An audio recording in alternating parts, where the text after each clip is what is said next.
प्रदेश के विकास में लोक निर्माण विभाग बेहतर सड़कें, सेतुएं और भवनों के निर्माण में प्रमुख भूमिका निभाता है,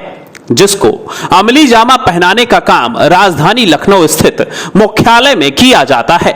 जिसके अंतर्गत 18 क्षेत्रीय मुख्य अभियंता कार्यालय, 70 वित्तीय कार्यालय, साथ ही 332 खंडीय कार्यालय शामिल हैं। विभाग में 3 प्रमुख अभियंता, 45 मुख्य अभियंता, 95 अधीक्षण अभियंता, 394 अधिशासी अभियंता,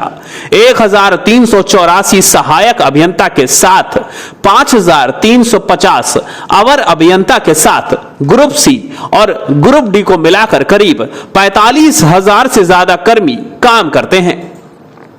इतने बड़े और हाई प्रोफाइल महकमे में भ्रष्टाचार की बयार भी धड़ल्ले से बहती है, जिससे सबसे ऊपर है ट्रांसफर नीति, जिस पर हर साल सवाल उठते नजर आए हैं। सूत्र बताते हैं कि ट्रांसफर पॉलिसी वर्ष 2022 से 23 में पहली बार 3 वर्ष की लंबी अवधि के ऐसे कार्मिक जो कि एक ही पटल पर कार्यरत थे, उनका पटल परिवर्तन किए जाने के आदेश के अनुपालन में पटल परिवर्तन किया गया तथा ट्रांसफर भी किए गए। अवर अभियंताओं के हुए ट्रांसफर पर डिप्लोमा संघ द्वारा मृत अवर अभियंता का ट्रांसफर कर देने, एक ही अभियंता को 2 बार ट्रांसफर कर देने जैसे गंभीर आरोपों के कारण शिकायतों को लेकर पत्र लिखा गया, जिस पर शासन स्तर के उच्च स्तरीय आईएएस अधिकारियों की जांच कमेटी ट्रांसफर की जांच करने के लिए गठित की गई। जांच में अनेकों खामियां भी पाई गई। अवर अभियंता, सहायक अभियंता व अधिशासी अभियंताओं के ट्रांसफर में कई सारी खामियां निकलकर सामने आई, जिसके अंतर्गत दोषी पाए जाने वाले तत्कालीन प्रमुख अभियंता विकास विभागाध्यक्ष मनोज गुप्ता, प्रमुख अभियंता परिकल्प नियोजन राकेश सक्सेना, अधीक्षण अभियंता E2 शैलेंद्र यादव, प्रशासनिक अधिकारी पंकज दीक्षित और प्रधान बाबू संजय चौरसिया को पीडब्ल्यूडी के इतिहास में पहली बार निलंबित तो कर दिया गया, पर विभागाध्यक्ष मनोज गुप्ता के अधीन सहायक अभियंता और अधिशासी अभियंता के वर्ग के बाबुओं वीरेंद्र कुमार, कृष्ण कुमार सिंह और वीरेंद्र यादव पर कोई गाज नहीं गिरी और ये सभी आज भी पूरी दबंगई के साथ उसी वर्ग में हेरा फेरी करके काबिज बने हुए हैं। विभाग में हुई इतनी बड़ी कार्रवाई के बाद भी जिम्मेदारों ने इससे कोई सबक नहीं लिया और लग गए अगले साल यानी 2023-24 के ट्रांसफर पॉलिसी में नए नियमों के साथ नया खेल करने में। इस बार मठाधीशों ने मनगढ़ंत नियम बनाकर नई जुगाड़ू व्यवस्था लागू कर दी, जिसे नाम दिया गया काउंसलिंग व्यवस्था का। इस नियम के अनुसार सीनियरिटी के आधार पर ऊपर आने वाले पात्र अभियंता और कार्मिकों को अपने अनुसार अपनी जगह चुनने का विकल्प दिया गया। इस मनगढ़ंत नियम पर कई अभियंताओं द्वारा विरोध जताया गया, लेकिन उन्हें अनसुना कर दिया गया। अगर इस मनगढ़ंत नियम पर एक नजर डाले तो वो कुछ ऐसा था। तैनाती के आदेश पृथक से पारित किए जाएंगे, ऐसे कार्मिकों को सम्मिलित किए जाने से भारी रोष उत्पन्न हो गया, जिसके बाद एके जैन प्रमुख अभियंता विकास से वार्ता करने के बाद यह तय किया गया कि पहले पटल परिवर्तन वाले बाबुओं को विकल्प चुनने का मौका और बाद में पदोन्नत बाबुओं को मौका दिया जाएगा। पटल परिवर्तन पर पदोन्नति की काउंसलिंग के विपरीत जाकर कई बाबुओं के ट्रांसफर कर दिए गए। इसके विपरीत खंडीय बाबुओं के भी नीति विरुद्ध ट्रांसफर किए गए, जो पॉलिसी के विपरीत थे। इस गड़बड़ झाले का सिलसिला यही नहीं रुका। सिलसिला यहां तक चला गया कि आगरा, मेरठ, बस्ती के मुख्य अभियंता कार्यालय में तैनात और काउंसलिंग के दिन इन बाबुओं द्वारा मुख्यालय पर अनुपस्थित रहने के बावजूद मुख्यालय पर उपस्थिति दिखाकर उनके भी ट्रांसफर कर दिए गए, जबकि ये पूरी काउंसलिंग कैमरों में कैद हो रही थी। फिलहाल ये मामला अब कोर्ट पहुंच चुका है और इस पर भी विभाग की तरफ से गोलमोल जवाब दिए जा रहे हैं और इन सब में पिस रहा है प्रदेश के विकास को रफ्तार देने वाला पीडब्ल्यूडी का एक एक कर्मचारी। इस भारी अनियमितता के विरोध में सेवा संगठन के पदाधिकारियों के साथ कर्मचारियों ने नीति विरुद्ध हुए ट्रांसफर के खिलाफ आवाज उठानी शुरू कर दी, जिसे अटल टीवी द्वारा मुख्यता से दिखाया गया और इस पर विभागीय मंत्री ब्रजेश सिंह द्वारा जांच के आदेश दिए गए और प्रमुख सचिव से 8 सितंबर 2023 को पत्र लिखकर एक हफ्ते में जवाब मांगा गया, जिस पर संज्ञान लेते हुए प्रमुख अभियंता के आदेश पर 5 सदस्यीय समिति बनाई गई, जिसके अध्यक्ष विजय कुमार सिंह वरिष्ठ स्टाफ अफसर E3 को रखा गया ताकि हफ्ते भर के अंदर इसकी निष्पक्ष जांच करके सही जवाब भेजे जा सके। लेकिन इस समिति को बनाए हुए 1 साल का समय हो रहा है पर आज तक कोई भी जवाब नहीं भेजा गया। जानकार बताते हैं कि समिति की अध्यक्षता करने वाले वरिष्ठ स्टाफ अफसर विजय सिंह, जो मौजूदा समय में मुख्य अभियंता मुख्यालय 2 का एडिशनल चार्ज भी देख रहे थे और वो खुद इस ट्रांसफर पॉलिसी के काउंसलिंग वाले नियम की अगुवाई भी कर रहे थे, तो वो कैसे इसका जवाब सही समय और निष्पक्षता के साथ देंगे। अब मिनिस्ट्रियल एसोसिएशन का यह पत्र देखिए जो 14 जून 2024 को मंत्री ब्रजेश सिंह को लिखा गया, जिसमें साफ तौर पर यह बताया गया है कि साल 2023-24 में नियम विरुद्ध हुए ट्रांसफर नीति पर आपके आदेशों की अवहेलना की गई है और इस साल भी ट्रांसफर और पटल परिवर्तन में बड़ा खेल करने की फील्डिंग सजा दी गई है, क्योंकि पिछले वर्ष ट्रांसफर स्तर में हुई अगुवाई करने वाले अधीक्षण अभियंता अब मुख्य अभियंता मुख्यालय 2 का अतिरिक्त प्रभार संभाल रहे हैं।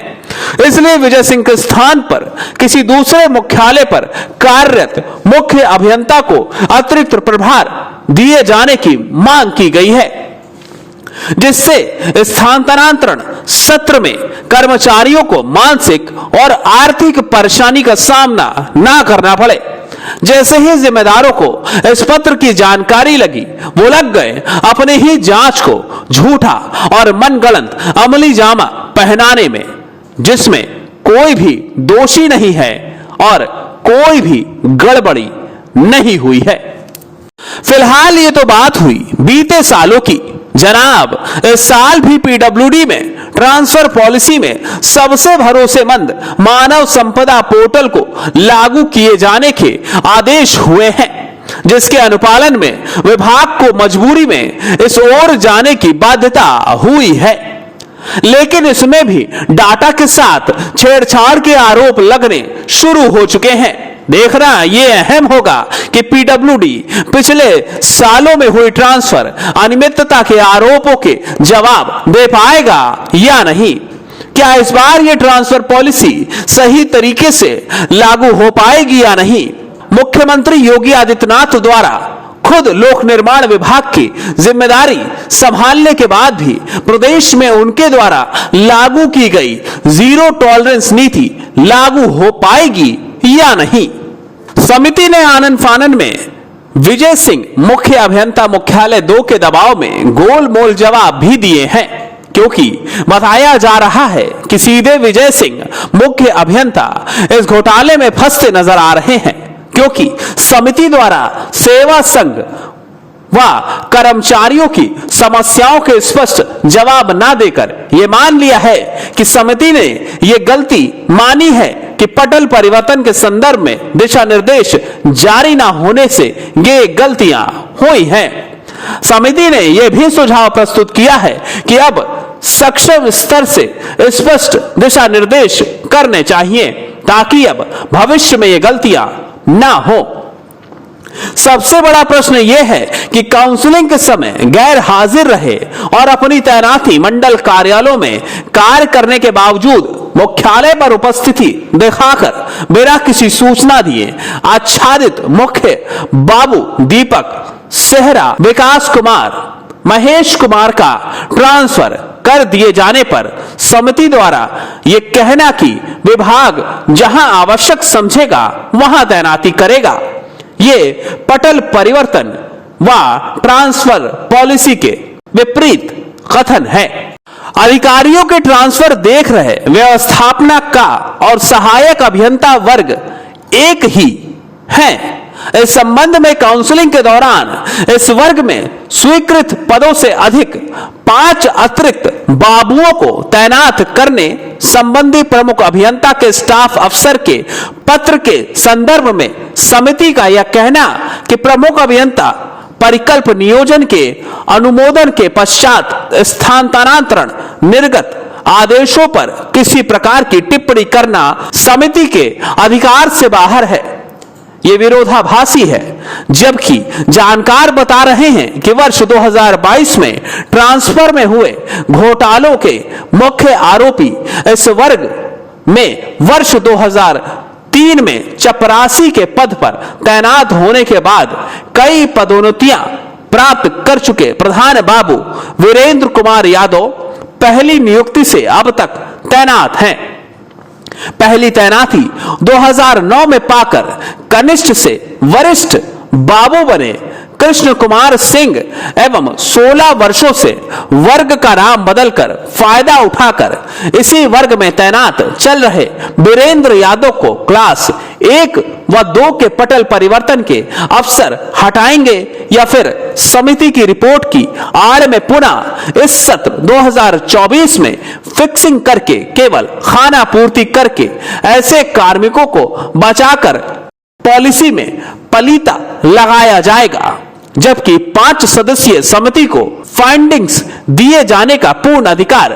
प्राप्त है। मुख्यालय पर तैनात बाबुओं को पटल परिवर्तन अर्थात स्थानीय समायोजन करना था, जबकि कई सहायकों का ट्रांसफर लखनऊ जोन कार्यालय में जबरन विकल्प खोलकर कर दिया गया। किन कारणों से लोक निर्माण विभाग में नहीं किया जा रहा है माननीय मुख्यमंत्री जी की जीरो टॉलरेंस नीति के अंतर्गत निर्गत पॉलिसी का अनुपालन?